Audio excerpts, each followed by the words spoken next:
쏴. 하늘에 구멍이라도 뚫린 듯 억수같이 비가 쏟아졌다. 통유리창에 부딪혀 맥없이 흘러내리는 핏줄기를 기주가 시린 눈빛으로 바라보았다. 요즘 비는 적당이라는 게 없다. 하늘이 원통한 한이라도 맺혔는지, 아니면 참을 수 없을 정도로 화가 치밀었는지, 한번 내리기 시작하면 미친 듯이 퍼붓는다. 국지성 호우인가 봅니다. 분명 일기예보에선 오전에만 잠깐 비가 온다고 했었는데 곧 그치지 않을까 싶습니다. 슬그머니 기주의 눈치를 보며 보조석에 앉은 안비서가 말했다. 기주가 비를 싫어한다는 걸 잘 알고 있는 안비서였다. 그래서 일부러 일기예보에서 비가 내리지 않는 시간대를 골라 일정을 조율한 것인데 갑자기 비가 쏟아지기 시작한 것이다. 그것도 시야 확보가 어려울 정도로 어마어마한 장대비가 순식간에 쏟아지고 있었다.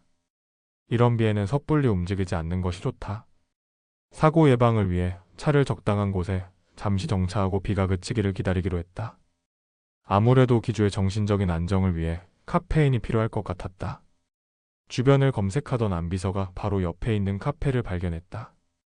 공방과 같이 하는 곳인데 조용하고 아늑한 분위기가 좋다는 후기가 있었다. 그런 곳이라면 기주도 크게 불쾌하게 생각하지 않을 것 같았다. 바로 앞에 나무와 커피라는 곳이 있는데 잠시 가서 커피 한잔 하시겠습니까? 차 안에 있는 것보다는 나을 것 같습니다만. 안비서의 말에 기주가 약간의 짜증이 섞인 목소리로 답했다.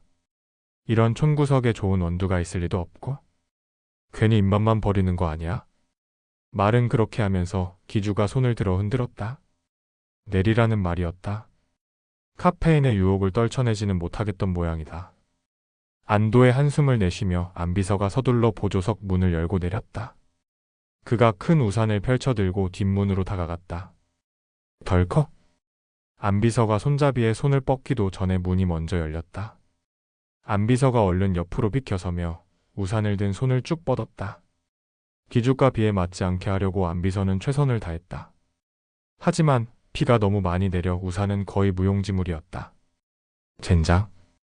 이미 흥건하게 젖은 흙바닥에 발을 디디던 기주가 짜증 섞인 말을 내뱉으며 미간을 와락 구겼다. 구두는 물론이고 바지 아랫단이 살짝 젖었다.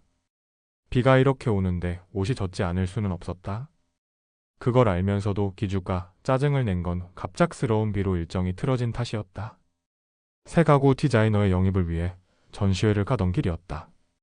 국내외 유명 공모전에서 상을 받은 작가들이 연합해서 전시회를 개최했다. 자신의 회사에 어울리는 실력 좋고 장래가 촉망되는 디자이너를 먼저 스카우트할 생각으로 가던 길이었다. 이미 눈여겨본 작가가 둘 정도 있었다. 직접 만나보고 전시한 작품도 보면서 이야기를 나눌 생각이었는데 뜻하지 않게 국지성 포구를 만난 것이다. 혹여 다른 회사에서 먼저 손을 뻗는 건 아닌지 짜증과 히스테리가 겹쳐 기주의 신경이 날카로워졌다. 이럴 때는 카페인을 충전해주는 것이 좋았다. 달랑. 차동문이 아닌 무거운 나무문을 열고 들어서자 청아한 종소리가 들렸다. 기주의 뒤를 따르던 안비서가 문을 열어젖힌 상태 그대로 멈춰 서 문의 문양을 살피고 있는 기주의 모습에 한숨을 내쉬었다. 그놈의 습관. 좀 특이하다 싶은 나무나 문양을 보면 꼭 저렇게 유심히 살피고 만져보아야 직성이 풀리는 기주였다. 먼저 주인에게 양해를 구하든지 무턱대고 그러면 이상한 오해를 살 수도 있다고 해도 기주의 귀엔 들리지 않는 모양이다. 안은 적막했다.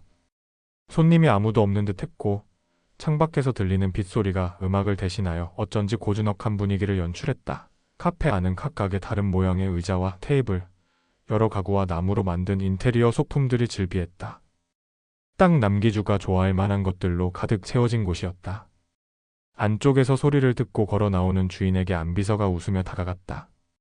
문에 찰싹 달라붙어 있는 기주를 이상하게 여기지 않도록 자연스럽게 안비서가 주인의 시선을 차단하며 말을 걸었다. 안녕하세요.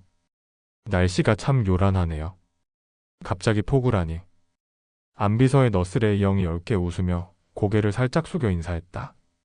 어서 오세요. 비는 많이 안 맞으셨어요? 네. 다행히. 이영의 시선이 문에서 떨어져 가게 안을 살피는 기주에게로 옮겨갔다. 아이스 아메리카노 2잔 부탁드립니다. 이영의 관심을 자신에게로 돌리기 위해 안비서가 얼른 주문했다. 네. 7,000원입니다.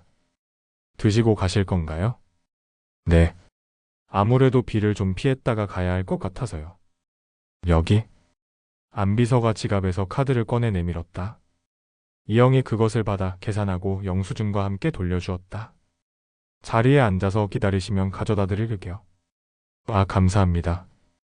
이영이 커피를 내리기 위해 돌아서자 안비서도 몸을 돌려 기주를 보았다. 기주는 가게 안 이곳저곳을 둘러보고 있었다. 확실히 여타의 카페와는 사뭇 다른 분위기를 풍기는 카페였고 기주의 시선을 사로잡기에 충분한 것들이 많은 곳이기도 했다. 공방이랑 같이 하는 카페라더니 나무를 소재로 한 것들이 많은 것 같습니다. 안비서가 기주에게 다가서며 말했다. 테이블을 손으로 쓸어보던 기주가 고개를 끄덕였다. 이렇게 습기가 많은 날인데 뒤틀리는 게 하나도 없어. 공정에 신경을 많이 쓴 모양입니다. 이것 봐. 평범한 것 같은데 모서리 처리나 다리 문양이 특이해. 기주의 말에 안비서도 테이블을 유심히 살폈다. 유심히 보지 않으면 그냥 지나쳐버릴 정도로 눈에 띄지 않는 것들인데 한 번 시야에 들어오면 계속 보게 되는 특이한 디자인이었다. 의자도 단순한 게 없어. 어울리지 않는 듯 테이블과 또 잘 어울리는 의자를 기주가 유심히 살폈다. 왜 그렇게 서 계세요? 어느새 커피를 가져온 이영이 안비서의 뒤쪽에 서서 물었다. 진한 커피 향이 가구들과 어울려 아늑한 분위기를 연출했다. 안비서와 기주가 동시에 여자를 돌아봤다. 커피잔이 올려진 쟁반을 들고 있던 이영이 두 사람을 보며 엷은 미소를 지어 보였다. 아, 커피. 감사합니다. 안비서가 얼른 쟁반을 받아 테이블 위에 내려놓았다. 그와 동시에 기주의 미간이 꿈틀거렸다. 자신이 아직 다 살펴보지 않은 테이블이 가려지는 것이 싫어 그런 것이다. 이영이 그런 기주를 가만히 바라보았다. 낯이 익은 얼굴이었다. 이영의 고개가 갸웃이 기울었다. 어디서 봤지? 손님으로 왔던 건 아닌 듯 했다. 한눈에 보기에도 눈이 부실 정도로 뛰어난 비주얼을 가지고 있는 남자였다. 귀하게 자란 티가 나는 기품이 흐르는 자태, 날카로운 성격을 그대로 담아낸 눈매와 베일 듯 날렵한 콧날, 매력적인 입술이 그가 범상치 않은 사람이라는 걸 알려주었다. 배우인가? 그래서 어디선가 봤던 것 같은 기분을 느낀 것일지도 몰랐다.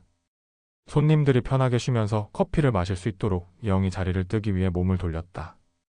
여기 있는 가구들 누가 만든 겁니까? 불쑥 물어오는 기주의 목소리에 이영이 그를 돌아보았다. 저희 할아버지랑 제가 만든 거예요. 이영의 말에서 자랑스러움이 느껴졌다. 기주가 고개를 끄덕이며 또다시 물었다. 할아버님은 어디에 계시죠? 보통은 잘 만들었다거나 솜씨가 좋으시다는 말을 덧붙이곤 했다. 그런데 갑자기 할아버지가 계신 곳을 묻는 기주의 말에 이영이 살짝 그를 경계했다. 그건 왜 물어보시죠? 한번 만나 뵙고 싶은데. 죄송하지만 그건 안 되겠는데요. 왜죠? 이영은 기주의 말과 행동이 상당히 예의가 없다고 생각했다. 갑자기 자신이 만나고 싶다고 하면 누구든 그렇게 할 거라는 당연함이 그의 말에 깔려 있었다. 만나 뵐 수 없으니까요. 할아버님께 한번 여쭤보시죠. 그쪽이 결정하지 말고. 가차없는 이영의 거절에 미간을 좁힌 기주가 그녀를 직시하며 말했다. 그의 영이 짙은 한숨을 내쉬며 단호하게 말했다. 안 된다고요. 공방이 어디죠? 뒤쪽에 있나? 이런 것들을 만들어낸 사람을 기주는 직접 만나보고 싶었다. 그의 고집은 쉽게 꺾을 수 있는 것이 아니었다. 그는 한번 결심한 건 무슨 수를 써서라도 꼭 해내고야 만다.